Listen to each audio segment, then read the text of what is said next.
Hey everyone, how's it going? Cloud here, and welcome to my guide on Fairy Tale Part 1 Growing Pains Quest. This is the first part of the Fairy Quest series. So, for the starting of this guide, we're going to go through the requirements. So, you need to complete the following quests: Jungle Potion, Druidic Ritual, Lost City, Nature Spirit, Priest in Peril, and the Restless Ghost quest. That is it for the requirements. Other than you need to be able to defeat a level 68 enemy in this quest, which I'll speak about a bit further on. And for items, you're going to need a Dramen or Lunar Staff. You should have got the Dramen Staff from the Lost City quest, which is the prequel to this one.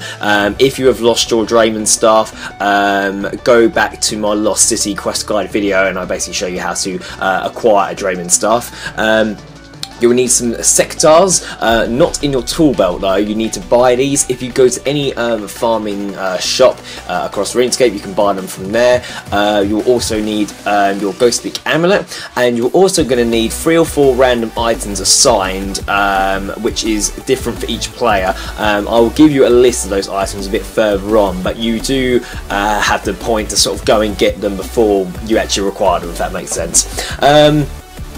Other items that will come in handy, if you have the Wicked Hood, you can use that to teleport to the Cosmic Altar inside Zonaris, which will speed up the quest. That is bearing in mind you have used a Cosmic Talisman or Tiara on your Wicked Hood in order to use that.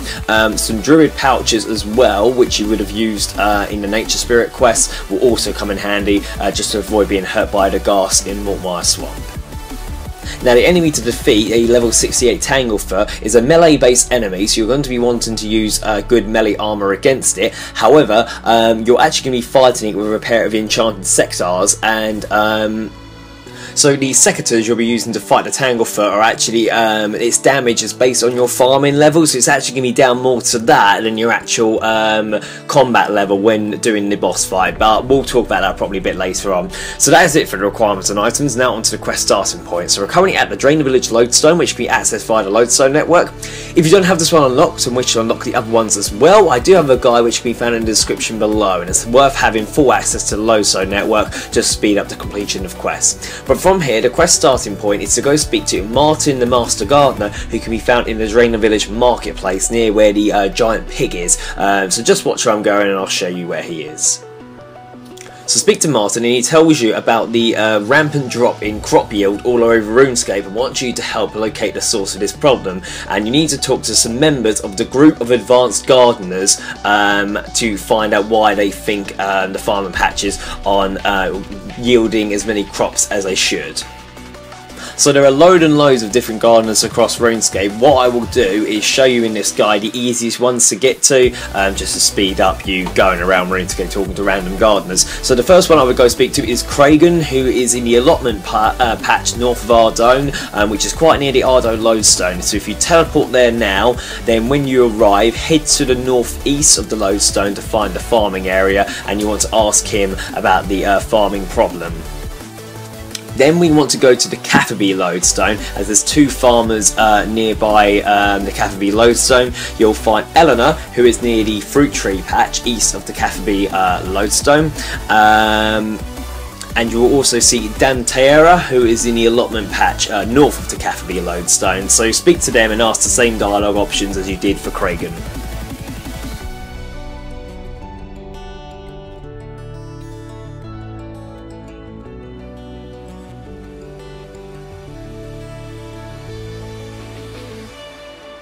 Then when you've spoken to them, you want to go to the Dramen Village Lodestone again, and this time we're going to head south of the Falador cabbage patch near the Spirit Tree patch and speak to Frizzy Skirnip, and again use the same dialogue options and ask about the farming problem.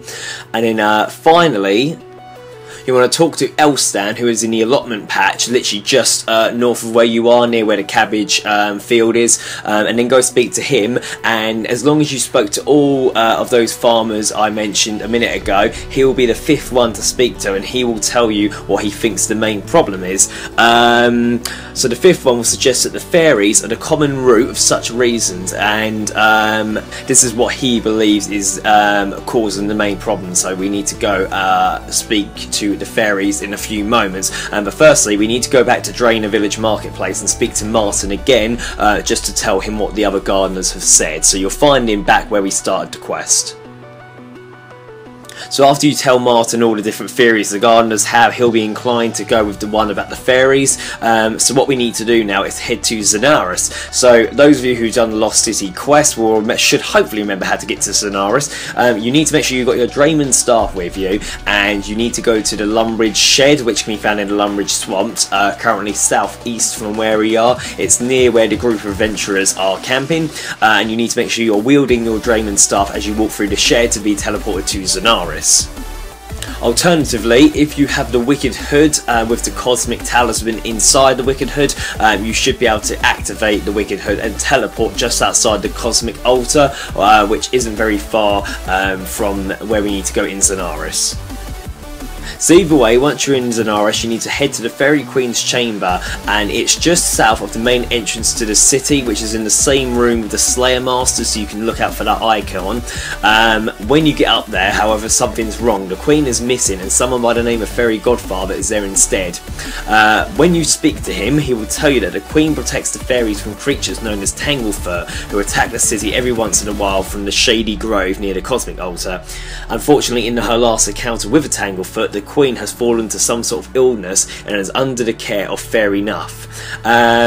So now we want to actually go find the Queen. So what you want to do is head west to near where the bank is, and then north of the bank there's a house, and inside will be Fairy Nuff and the ill Queen. Speak to her and she will give you details of the Queen's illness and give you a symptoms list to take to a wizard named Xandar Horfire, who used to work on otherworldly beings in Zenaris. Now he can be found in the Dark Wizard's Tower, which is directly south of Taverley, and it's on the western wall of Falador. So the quickest way to get there is to teleport to the Taverley Lodestone via the Lodestone network. And then once you arrive, you want to keep heading directly south. You'll pass the Witch's House and the Taverley Dungeon entrance, and you'll eventually arrive at the Dark Wizard's Tower. If your combat level is low, you will be attacked by some Dark Wizards in the same room as Xandar. If this does happen, you want to make sure you kind of kill all the Dark Wizards before speaking to Xandar, just to avoid your conversation being interrupted. I believe in the conversation there's no actual options you got to pick, so all you got to keep doing is the skip conversation bit, and then you'll get through all the dialogue nice and quickly then.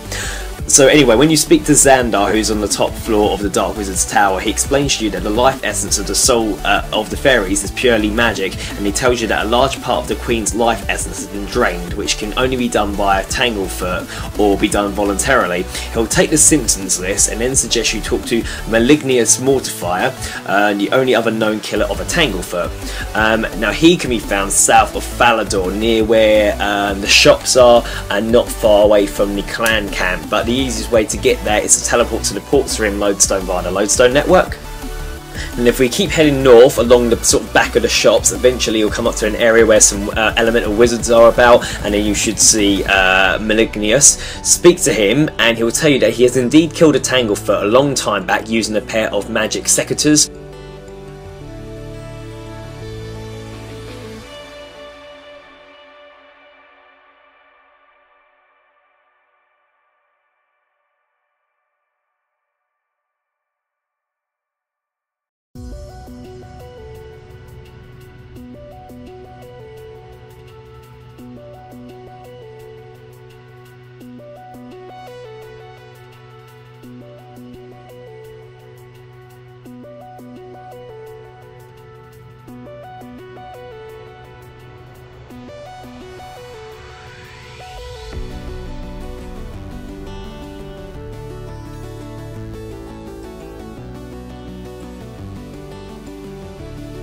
To obtain them for yourself, he'll ask you to go ask the nature spirit to perform the spell on an ordinary pair of secateurs, along with 3 or 4 specific items, and these are different for everyone, so you must get the items assigned to you, which he will say in the dialogue. What you can do if you accidentally skip past that bit and want to double check what the items are, if you open up your quest journal, as you'll see what I've done here, it will actually list the items that you need to bring with you. Now these are the items he could ask you for, so this is all of the different ones and how you can acquire them easily. So a clean Aventoe herb, which you can buy from the Grand Exchange. Baby dragon bones, again you can get that from the Grand Exchange. Blue dragon scales as well. Charcoal, I believe that's bought from the Grand Exchange quite easily. If not, I think there's a few shops in Alcoric that sell them. Crushed gemstone, which you can get by smashing either an opal, jade or red topaz with a hammer. So if you buy any one of those gems and use a hammer on them, it will smash them into crushed gemstone. Edible seaweed, again you can buy this from the Grand Exchange, or I believe you just obtain any sort of seaweed near the coast, you can then cook it into edible seaweed. A fat snail, again buy that from the Grand Exchange. Clean irit herb from the Grand Exchange as well. Grapes, they respawn in the cooking guild if you're able to gain access to that, or just buy them from the Grand Exchange. Joga bones, Janga berries, king worms and limes you could also be asked for. They're all from the Grand Exchange. Now these following ones you can buy from the Grand Exchange, although they don't sell much. Mortmire fungi, Mortmire pear or Mortmire stem. How to obtain them is, if you want the fungi, you need to use your silver sickle blessed, which you should remember from the nature spirit quest, near some logs in Mortmire, which will make the fungi grow. If you want a pear, you need to do that near the bushes in Mortmire, and if you want the stem, you need to do that near the downed branches in Mortmire. Again, these following items you can obtain from the Grand Exchange: a nature talisman, an unopened oyster, potato cactus, mosquito proboscis, raw cave eel, red spider eggs, slimy eel, clean snapdragon, snake grass, super compost, uncut diamond, uncut ruby, white berries. And these other 2 items, these are where you find them. If you get asked for red vine worms, they can be dug up in MacGrubber's Wood, which is west of Sears Village. There's a little entrance to squeeze in behind the fence and you'll find red vine worms in there. Or clean Valencia moss, which can be obtained in Karamja during the jungle potion quest, so that's obviously a requirement to get that. Valencia moss can be found by searching the rocks at the Karamja jungle mine, which is north of Shiloh village on Karamja. So they're all the items you can be possibly asked for.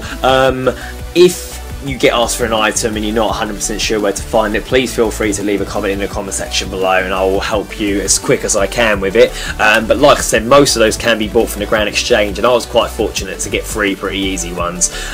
One other thing to mention: if you've got anything which is classed as a piece of food, which can be either berries or edible seaweed, when you're going through Mortmire, you want to make sure you've got some charged Druid pouches with you, otherwise the gas can rot your food, which means you won't be able to hand over the items to enchant your secateurs. So when you're finally ready, grab your required items and your secateurs and go to the Mortmire Swamp. The quickest way is to teleport to the Canifis Lodestone via the Lodestone network, and then the entrance to the Mortmire Swamp is to the southwest of the town. And then when you're at the Mortmire gates, if you just keep heading south all the way until you see the mini-map with the summoning obelisk icon, you can jump across to go into the grotto and speak to the nature spirit, who will bless your secateurs and they'll now glow green instead.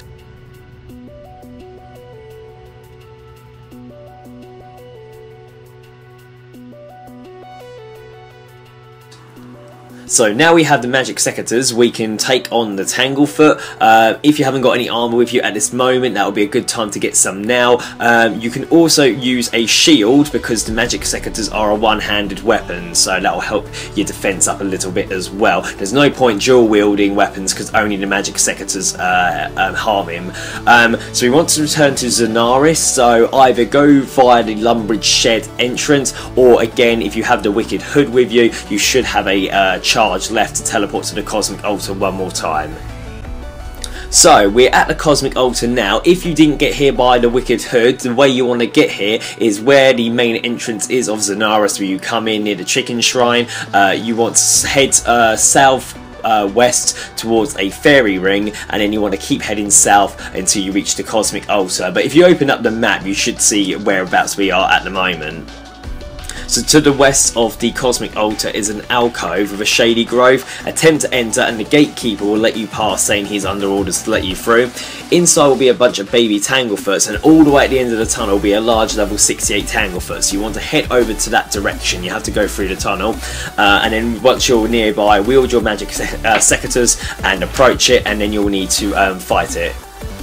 Now, if your farming level is low, you should be prepared for a long battle, as like I said at the beginning of this guide, your farming level reflects on what damage you'll do to the Tanglefoot.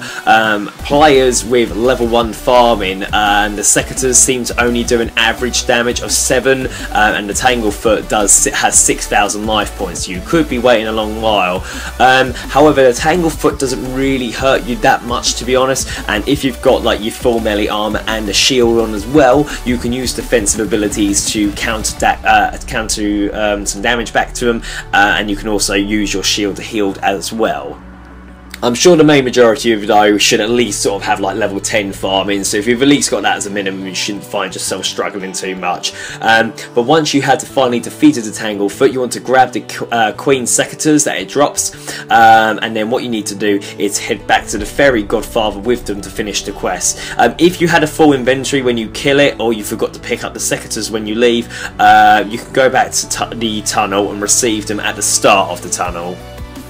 But anyway, the Fairy Godfather will be in the same place as he was earlier, near where the Slayer Master is, so I'll speak to you in a moment.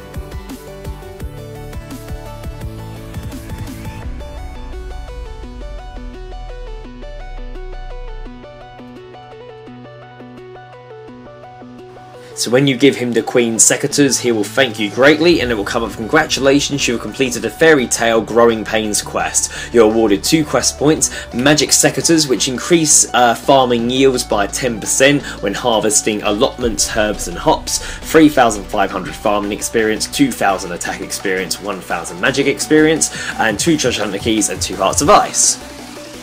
So overall, pretty easy quest, to be honest. I think the only tedious bits in this quest really are obviously when you have to get the required items to enchant the Secateurs, and also if you're really low farming level, then the last battle may take some time for you. But hopefully the main majority of you at least got a bit of farming levels on your character, so you don't have to have a really long fight. The Magic Secateurs are actually quite handy. Like I said, they do increase your farming yields by 10%, so if you're planning to train farming and you're doing a lot of planting of herbs and allotments and stuff, what you want to do is equip your Magic Secateurs, and then when you harvest the farming patch, you will get extra compared to what you normally would, so it's definitely worth having. And obviously there are 3 other quests to the Fairy Tale series. Obviously the next one is Fairy Tale Part 2. But yeah, I don't think you'll run into any problems following this guide. However, if you do get stuck at all, make sure you leave a comment in the comment section below, and I'll help you out as best I can. If not, thank you for watching. Please make sure you like, favourite, comment, subscribe, and don't forget to share with your friends. Cheers guys, bye bye.